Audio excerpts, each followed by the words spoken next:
আজকে সকালবেলা বাড়িতে এসেছিল একজন মাছওয়ালা। ওনার কাছে ছিল একদম জ্যান্ত জ্যান্ত বাটা মাছ।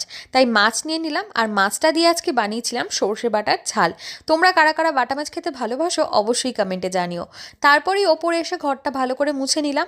আর কয়েকদিন আগের একটা মিনি ভ্লগে আমি তোমাদের বলেছিলাম সামনেই কিন্তু আমরা বেড়াতে যাচ্ছি। তো বেড়াতে যাওয়ার কিন্তু প্রচুর ভ্লগ আসবে, যারা যারা ভ্লগগুলো দেখতে যাও চ্যানেলটাকে অবশ্যই সাবস্ক্রাইব করে দিও। তো আজকে তাই জন্য ট্রলিগুলোকে একটু রোদ খাওয়াতে দিয়েছিলাম। তারপরে স্নানটা করে এসে চলে গেলাম লাঞ্চ করতে।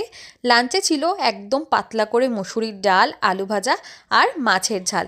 তো শুভ সন্ধেবেলা অফিস থেকে ফেরার পর ও আর আমি একটু বেরিয়েছিলাম, কেননা সামনেই বেড়াতে যাব, তাই টুকটাক কিছু কেনাকাটি এখনও বাকি রয়েছে।